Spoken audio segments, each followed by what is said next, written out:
Hola, ¿qué tal? Muy buenas tardes a todos y todas. Bueno, decidí armar un video, ¿sí? Para poder complementar esto del proceso de enseñanza y aprendizaje, ¿sí? A través de la web y de la plataforma de Classroom, ¿sí? Espero que estén todos en casa cuidándose mucho, ¿sí? Y bueno, aprovechando también este tiempo, ¿sí? Para poder seguir aprendiendo y consultar cualquier duda, ¿sí? Ya sea por Classroom o por el grupo de WhatsApp que tenemos nosotros, ¿sí? Bueno, quería armar el video para poder explicarles un poquito, ¿sí? La actividad que había que hacer para hoy, ¿sí? Estuve corrigiendo algunas cuestiones y me gustaría que pensemos un poquito, ¿sí? En la primera pregunta, ¿sí? Que era acerca de que en las ciencias sociales, ¿sí? El sujeto de estudio coincide, ¿sí? Con el objeto de estudio. Entonces, ¿cómo es esto de sujeto-objeto? Digamos, el sujeto que conoce, ¿no? Que sería una persona, ¿sí? Que sería un investigador, ¿sí? Coincide con el objeto que se está estudiando, ¿sí? Es decir, a las mismas personas, porque nosotros sabemos que las ciencias sociales justamente estudian, ¿sí? A personas, al hombre en una situación social, como habíamos charlado en la clase pasada, ¿sí?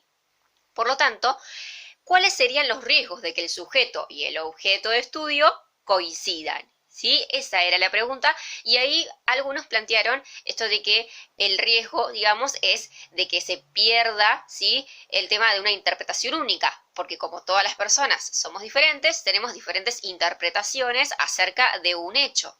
Es decir, acá sumaríamos una palabrita que es muy importante para tener en cuenta, que es la subjetividad, ¿sí?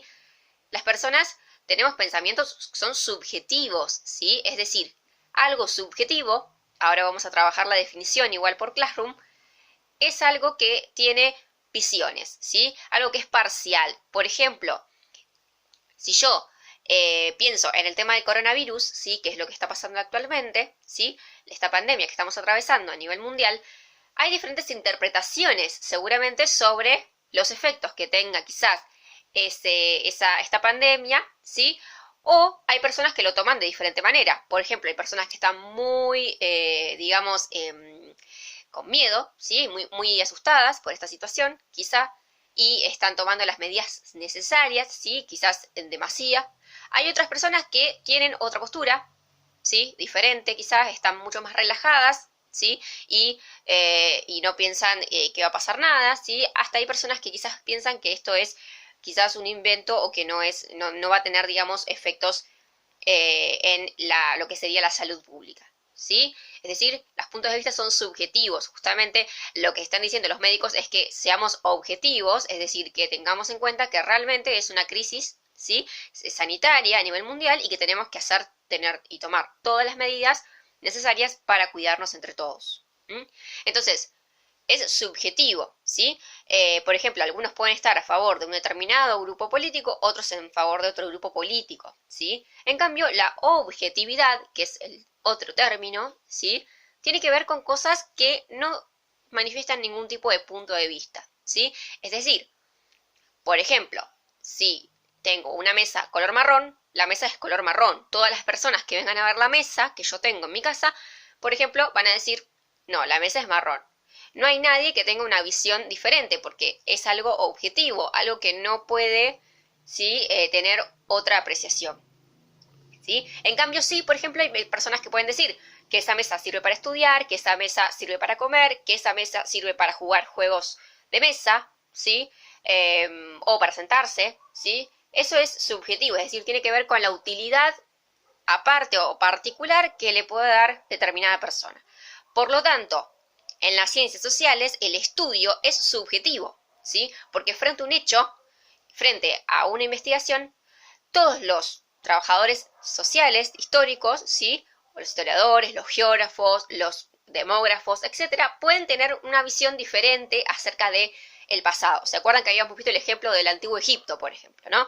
Bueno, por ahí hay personas que creen que el Antiguo Egipto ha sido una gran civilización, una de las mejores, y puede haber otros historiadores que digan que en realidad Mesopotamia quizás era mayor que Egipto, que era mucho más desarrollada, ¿sí? Y quizás se encuentra en Egipto como un pueblo con un desarrollo social o un desarrollo, digamos, colectivo mucho más atrasado que otros pueblos.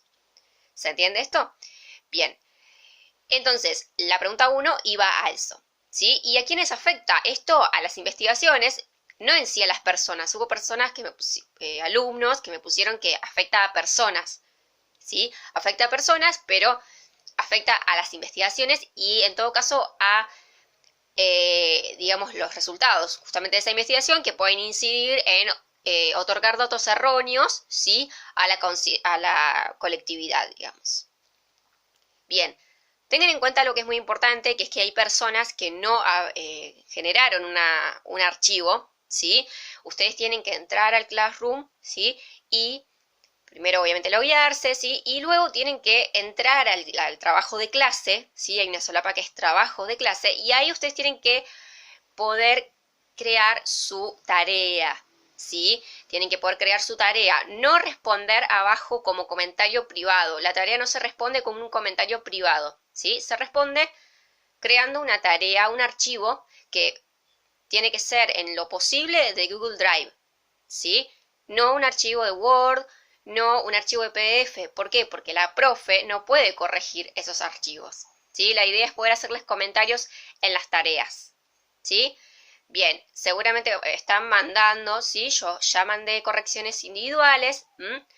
Ahora, ¿sí? Lo que me gustaría es que abajo puedan responder con sus propias palabras, ¿sí? En una clase nueva, yo les voy ahora a abrir una solapa, ¿sí? En el tablón, y que puedan poner qué es objetivo, ¿sí? ¿Qué quiere decir la palabra objetivo? ¿Y qué quiere decir la palabra subjetivo?